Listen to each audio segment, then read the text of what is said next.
guys, welcome back to Cards and Comics, and today I've got a box break of 2001 Topps Heritage Baseball, and kind of kicking off some more box breaks. I've got a few boxes lined up here, and I want to give a little more information. So I've already opened the box, and so I'm recording this kind of a recap of the set and give you more details about it. This set was hugely popular. And one of the first sets I really tried to put together in, let's say, the 2000s, and it really kicked off this idea of actually putting these sets together.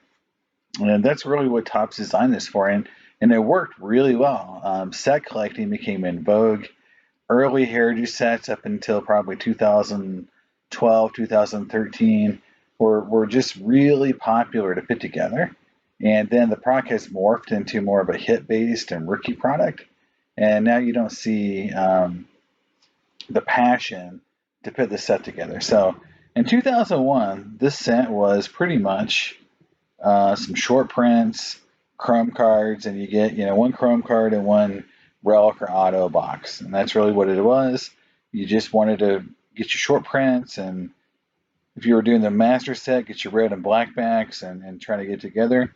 This product took about 6 boxes to maybe put a set together, and so it started this whole idea of you had to buy a case to get any good hits or to even get your set.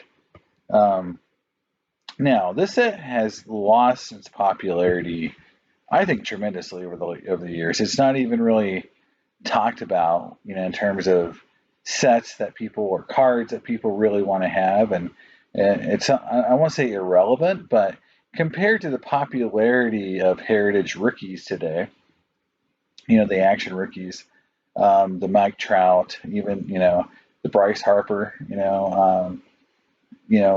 since this set missed out on the 2 biggest rookies and of the early 2000s with Ichiro and Pujols, could you imagine what this set would be worth with a short printed Pujols or Ichiro rookie or even chrome versions? I mean, they would be hundreds, if not thousands of dollars, and they didn't do an update to try to get them in the set. They didn't issue redemptions. It's just they basically didn't care, and so that's really hurt the set's value. Now, compared to if you look at the set, again, 97 short print cards. The first 80 cards have red and black backs, and if you look at it, it's very ominous because the first card in the set is Chris Benson, who was a Pirate bust, and the last card is Warren Morris, another Pirate bust. So as a Bucks fan, it's kind of ironic for me. And the auto checklist is okay, and the only card in the set that will get you your money back for the box is the Willie Mays. There's a Barry Bonds, A-Rods in the set. There's a Chipper Jones, Duke Snyder, Manny Minoso, Robin Roberts, Richie, Warren Spahn, Tom Glavine. So there's good but not great autos past Willie Mays. So the auto selection is below average in my opinion, even though the Mays is a great card. Chrome set, the Jeter, the Griffey are kind of your 2 big hits here, and there's autograph variations of some of the inserts, but they're 1 in 20,000 packs. The Clubhouse collection cards, there's only 12, which is very interesting. So that set's actually not hard to put together. They got these duels, and it says there's 52 copies, but later in the video you'll see they're not numbered, and that kind of foreshadows a little bit. But yeah, they're not numbered, and I know that for sure because of you'll see. Now these Clubhouse collection autos are really cool. Again, 1 in a million. They're just a lottery ticket. Now this started, this is around the same time Topps is doing these relic cards that weren't real relics. So you've got this Jackie Robinson, which is a piece of a seat. Then down here below, you've got these military cards, time capsules, which pieces of pawn shop bought uniforms. Again, not player worn or even real, uniforms they wore. Just they went and bought a uniform and cut it up. And the big hit, or the biggest chase, was this 52 Topps buyback auto Willie Mays cards. And that's obviously an amazing card, so that would have been really cool to pull. But again, you're talking, a lottery ticket. So now compared to today, Heritage in 2021 has all the cool rookies in it, unlike 2001 Heritage. Keep Ryan Hayes, Gavin Biggio. You see Alex Brome. So I mean, there are the big rookies. The base cards have variations: black, flip stocks, red borders, throwbacks. Action. You name it. There's a ton of variations. The Chrome now has, Chrome went from just Chrome to refractors to black refractors. Now you've got 7 variations of Chromes in 21. You've got tons of new inserts, but they still have the New Age Performers and the Then and Now, which is cool. The auto checklist is very good in this year's Heritage. I think much better than 2001. You've got quad relics, patch autos. So now this product's really turned into, group breaker type product, and that's kind of what you think. There's mini cards, mint cards, dollar cards. I mean, just tons and tons of just, content here compared to the 2001 set. And if you go down, again, to the autographs, you'll see there's the mini set. Yeah, so here's the autograph checklist. I mean, you'll see Keep Ryan Hayes, Alec Boehm. You'll see that there is, Mike Trout, Nolan Ryan, Johnny Bench, Rod Carew, Reggie Jackson, Vlad Jr. There's just Joey Bart, Joe Adell, Hank Aaron. Just a lot of good players. Yastrzemski, Yelich.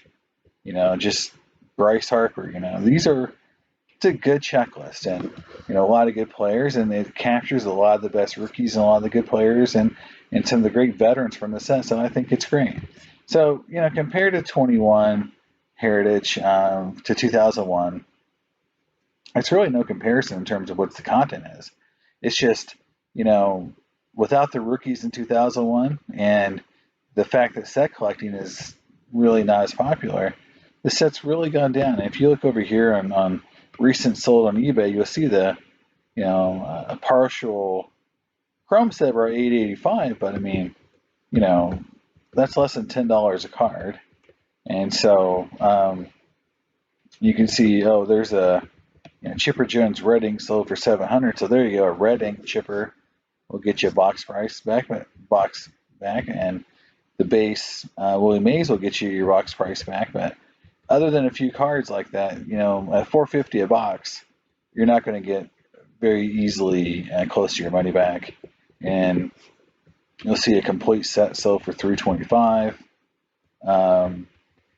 With all the SPs and the black and red. So again, and that's going to take 4 to 6 boxes minimum to put together. So it's just, it's not what people are doing today. They're not really busting boxes, putting the sets together. And with so few hits, it's just never going to be a huge popular set and missing the rookie. So, so hopefully, that gives you some context for the set, and hope you like it, the box break, and there'll be more to come. So thanks. We got a 2001 Topps Heritage Baseball box, and earlier in the video, if you watched it, hopefully you didn't skip through it, but I gave some historical context to the set. This is the original Topps Heritage set that was released, and so this is the OG first series, and it's still very expensive. If you can buy a box, they're around $400 to $450. You can get them in multiples, maybe get the price down to $350. But the sad thing about this set was, outside of the Willie Mays autographs, there's really no individual card that you can pull that will get your money back. The set itself is still pretty popular to put together, so a lot of people do set collect it. But they missed out on the Pujols and Ichiro rookie cards, and if they were in this set would be legendary. But as it is, it's sort of just it's the original set. It could have been so much more. Even if they would have done an update heritage set that year, I think it would have been amazing to have 52 tops design rookie cards of Ichiro and Chrome versions of them. I mean, it would have been awesome autos. I mean, so we're gonna open this box and see what we can get. Obviously, the chances of making your money back are pretty much completely on getting a good auto. If you get an auto, there is no guarantee of an auto. You might just get a cheap $10 max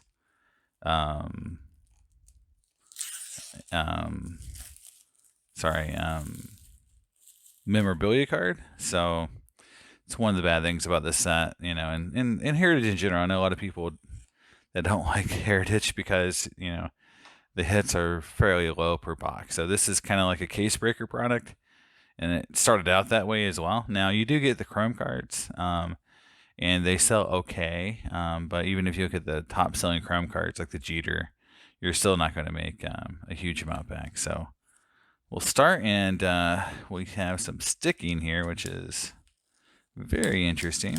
So we'll see what happened here. It looks like, let's see here. We've got Topps update. So it looks like, oh yeah, I forgot. I think these cards originally had gum in them. So maybe that was some of the gum issues. So yeah, having gums in sports cards is sometimes a bad thing because the gum can leak through, and that's exactly what's happened. The gum has leaked through the pack, and it's kind of sticky. So we'll go ahead and open our first pack here, and if I remember, the gum was in its own little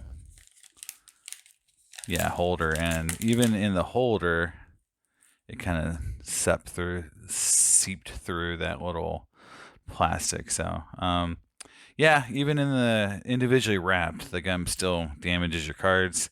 Actually, the card really isn't damaged, so you can see starting out with David Segui, Travis Fryman, Bill Mueller, Jay Buhner.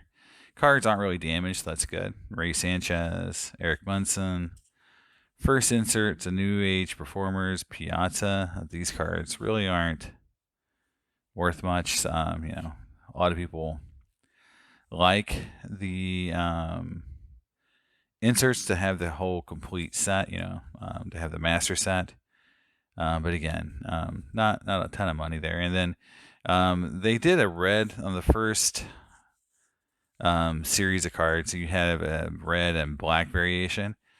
From what I've read, the red and black, there's no difference in value. So as you can see, everything in this box is a red back. I think it's the first maybe 100 cards have the red and black variation. So pack one, nothing. And that's going to be a very common theme with this product. So here's pack two, and this actually did damage the card. So yeah, this has definitely got some damage. And again, I think if this product was stored, even though the cellophane looked really nice, if this product was stored in high humidity, it could have caused that issue. So the Jamie Wright card is damaged. So I'll stick the Jamie Wright kind of over here. Got Eric Karros, Alan Mahaffey, Jose Canseco. Now the high numbers are short printed. Kip Wells, Carmen Kelly, Jeff Conine, and Ben Grieve. And so that is something to look out for. And there is an example of the blackback. And then there would be, Jeff Conine's a high number. So we'll kind of stick him here because, again, there's not a lot of hits. So getting high numbers, for example, is kind of, some of your better hits, I guess. I don't know how to really talk about it, but yeah, there's not a lot of hits, And again, I bought a lot of this when I was a kid. But I bought a lot of retail. So actually, this was right when I started, working. So I was able to, buy cards with my own money, which is pretty cool. All right, pack 3. The gum is still a little wonky, but the card isn't damaged. So right now we're pretty good. 2 out of 3 packs, no damage to the card. So Ellis Burks, Devin White, Levon Hernandez, JT Snow Jr. It's interesting how those are all horizontal. Dimitri Young, Torrey Hunter, Then and Now, Greg Maddux and Robin Roberts, Brian Jordan, and another checklist. And let's see, we got any high numbers here. It does not look so. Maybe, nope. So no high numbers in that pack. So far a high number. Oh, there was an insert. Sorry, I pulled that out. The inserts are so bland in Topps Heritage that a lot of times I just kind of overlook them. But you need them for the master set. But they're not what I would. I don't think I have a single one of those cards in my set. Probably Griffey or Trout or anything like that. So. All right, there's some sort of gear card from 2001.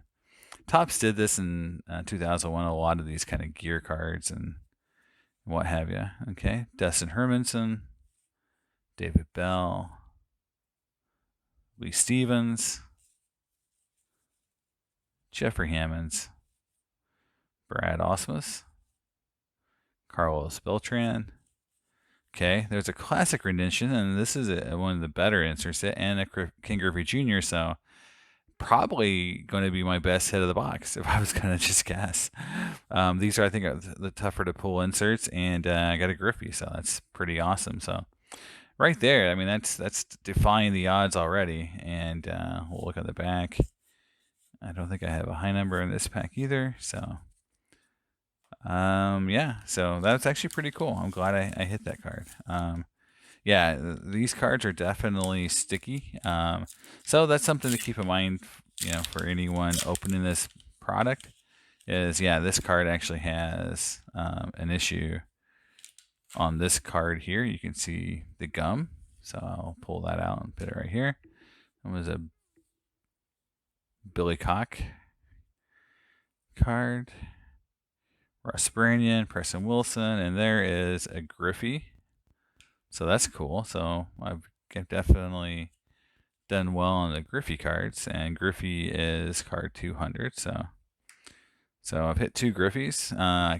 For people who follow the channel, I am a big Griffey collector. Chris Steins, Klesko, and a Classic Redemptions McGuire. So maybe they weren't that hard, but it's cool that I pulled. Pulled 2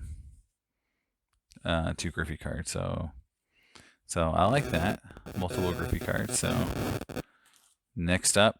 So the damage is there, but it's not every pack and it's not every card or that's being damaged. So there's that. For the most part, the cards are still good. So, but again, a little bit of damage, not a ton.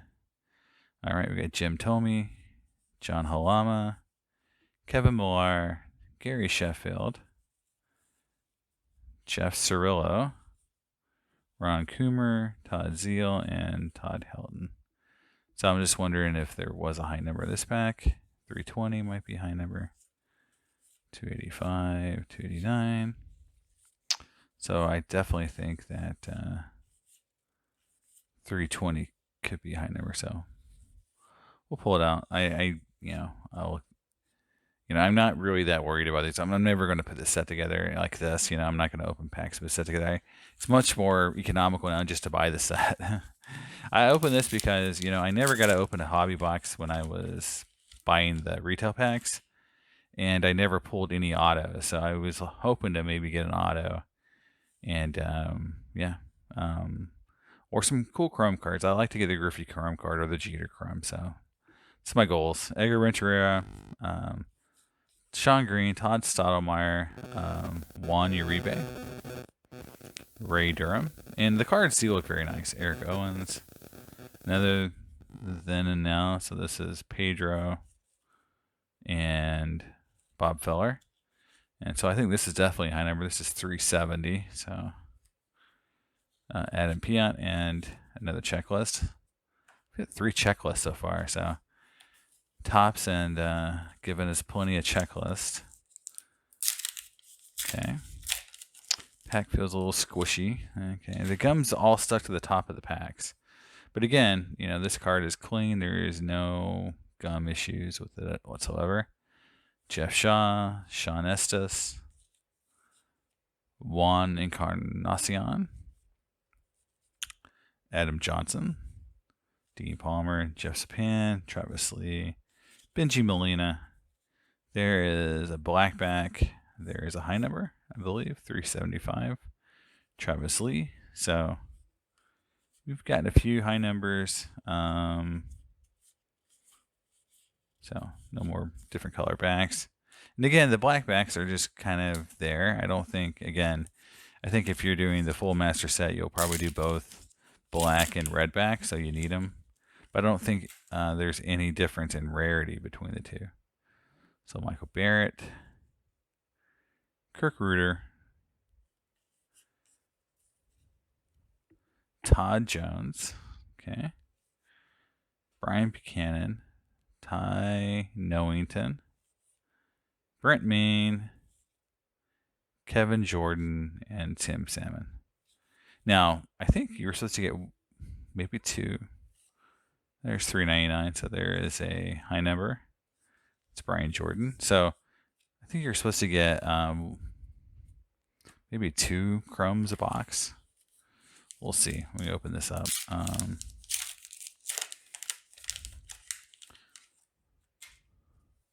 I'll put the odds. So this one had a little residue, but not too bad. I don't really see it. It's Kerry Wood. Again, good player, but you know, obviously today not worth much. Andy Benez, Greg Vaughn. So this is interesting. So this is actually a pretty tough hit. It's not numbered. I do like the pack. Top used to put the little sticker on the hollow, but it's a cool card. It's Scott Rowland and Richie Ashburn. Dual relic. I believe these dual relics are pretty rare. I'll flash up the rarity on this. So that's a pretty tough card, but it's not numbered. So there are numbered hits in this kind of a product. So I think that is a really cool hit. Yeah, I'm excited about that one. So, you know, I think it's going to be a double Hall of Fame type of, you know, Ashburn and Rowland, you know, are going to both be in the Hall of Fame. So Ashburn already is, but, you know, I think it's going to be a cool card. And, you know, I think in the back in the day when this was super collected, you know, those kind of cards were, you know, the duels and the more rare memorabilia cards and autos were really collectible. So, but there goes my dream of a Willie Mays card, because I think that is down the tube. Sir Bartolo Colon, young Bartolo before he became kind of the round mound on the mound. What was his nickname anyway? But Cabrera. But yeah, definitely ballooned in his career. So Bobby Higginson, Barry Larkin, which is a cool card. Tony Gwynn, Greg Mannix, New Age Performers. Throw it down there. Mike Sweeney, and we'll see if we got anything. Yeah, it looks like Tony Gwynn is a high number. All right, so, you know, hitting some high numbers. I mean, I'm just going to tell you, like, this is what the boxes were like. You get, normally you're going to get, you know, some high numbers, a chrome card or 2, probably a relic card, and you know, you'll put the set together. There's Sammy Sosa. That's an interesting card of Samuel Sosa, which is what it says here as for his name. Kevin Brown, Matt Williams, Jose Rosado, Matt Anderson, Brett Boone, Chris Benson, and there is the chrome, and it is one of the worst. Yeah, I probably could say, like, who is the worst one in the pack or the set, and it's Carmen Kelly. Wow, numbered to, if you can see it, these are numbered. Yeah, 275 out of 552. So definitely disappointing there. So I think Chris Benson was the first card in the set, and he is. Yeah, it's probably his only really claim to fame in his whole career, besides marrying a kind of a porn star. So I think, yeah, not. And he was the #1 draft pick for the Pirates. So he was 10-12 that year. As a Pirate fan, frustrating all these, all their picks back in the day. And even today a little bit, didn't really pan out. I mean, you could say Garrett Cole, but his best years are never with the Pirates, and that's how it goes. Either they pan out for someone else or they don't pan out at all. Okay, Ricky Henderson with Seattle. I don't even really remember Ricky with Seattle, but I think he played for almost everyone towards the end. Batista, Freddie Garcia, Jermaine Dye, Damon Easley, Eddie Tabanizzi, Dukowski, and Jose Cruz Jr. Again, there's your black, and maybe I haven't been looking for high numbers in every pack. We'll look to see. I don't think there's one here, so yeah, no high numbers. Yeah, and again, I'm not disparaging the set in terms of like the set collectors who really love putting the set together. I'm just saying, like, you have to buy this in bulk to make it really, if you're going to try to hit something fun or more worthwhile, because just like Heritage today, if you open one box, you're pretty much going to get skunked more often than not. J.D. Drew, Eric Young, Luis Gonzalez, Alex Serrano, and I think that's why a lot of people just don't like it, like they do Matt Galante, like they do other products, Jose Valentin, Frank Thomas, Clubhouse rendition. So I guess I was wrong. The renditions are not rare. So sorry about that, Mark Redmond. Yeah, because like if you look at opening a box of Bowman or even Topps today, there are cards in there. Just based on the rarity and the fact that they're rookies, you're going to get a lot of potential value just hitting a rare rookie auto in a box of Bowman. Which is why Bowman's gotten so nuts.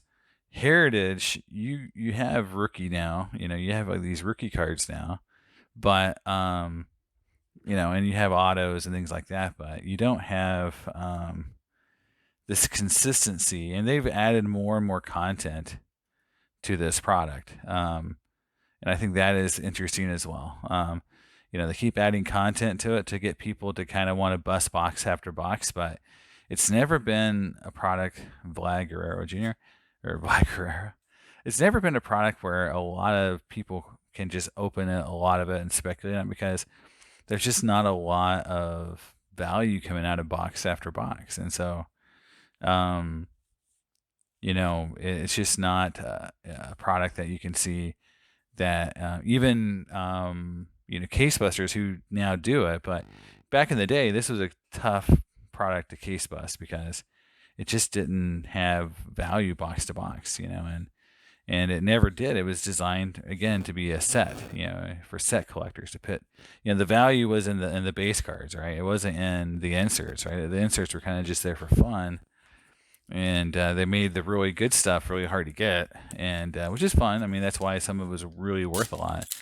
But in all honesty, it just didn't come out enough for people to be like, okay, I need to open 20 boxes of this, because and then they missed out on the big rookies. If the big rookies were in the set, you would see people if Pujols and Ichiro would have been in the set, and let's say it was a short print rookie card, every box of this would have already been open. Then there would be like 0 boxes of this stuff left unopened. There's Beltre. Because everyone would have, because then the hits like the Mays autos and Chipper Jones autos and the Chromes and the dual relics would have been just, icing on the cake. No, they wouldn't have been the reason to open it. King Caminiti. Like today, a lot of times people get box openings and they're looking for the rookies and the base cards that are worth some money, and the parallels, and the hits are kind of like just whatever. I'm not here for the hits, and this product was a hit. People really collected this set, and then but the hits at one point were worth a ton of money, and then like the red autos, and then have gone way down in price. So Aaron Seeley, and it just gives a good viewpoint of the reason why they were worth so much money is because people were trying to put the set together. In fact, there was those folks out there trying to put together like these ultimate master sets, which had every insert, every auto, every version of every card in the set. And so the really rare stuff and the numbered stuff was, really, really sought after, and people would pay high prices. So a card like that dual relic, which is probably has a much harder hit rate, would have been selling really good when it, in the first 3 or 4 years the set was released, and now it's probably a $5 card.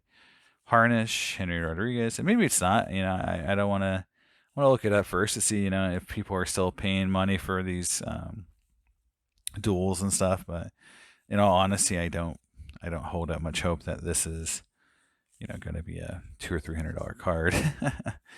So this might be Henry Rodriguez, might be a short print, so or a high number. Throw it up there. So yeah. Yeah, so I really think that as you look at these older sets like this, and this set should have been amazing. I mean, I just think Topps just missed the rookies. I mean, again, if this would have had those 2 rookie cards in it, that's all it would have had, and put them in the short print part of the set. I mean, this stuff would be $1,000 a box. $2,000 a box, maybe. I don't know. Jeff Abbott, Corey Koski, Alfonso. But think about if Pujols had a rookie chrome in this set. It would have been just crazy. So I just think or Ichiro, right? So that's all there is to it. I mean, I just think that they missed it. The set was hoarded too. And another thing I want people to realize too is this set was hoarded, not only in unopened form but in open form. So there was a lot of people who were just buying tons and tons of the singles because they really thought there was a thought at one point that this was going to be like the best modern vintage, or I could say modern set based on vintage, but it was the start of a new era of this vintage card collecting, and this was going to be the original, like the most valuable. So just having the base cards, I remember people putting buys out there for just the base cards, like paying 50 cents a dollar a card for just the base cards, because they thought that the set collecting was going to be so strong that they needed to have thousands of these cards to support the demand going to card shows. And the first 3 or 4 years it was definitely like that. I remember selling my retail cards. I didn't have a full set because I kind of just gave up and didn't really want to put a full set together anymore, because having to piecemeal the whole short print set, I was like, I just didn't put the time into it, and I moved on to other projects. So I had like all these retail cards I bought and a few things I had gotten off eBay and stuff, and so I just said, okay, well, I'll sell what I've got. And it was crazy what a guy paid me for like my 400 some cards. I mean, I think I got like $200 and something for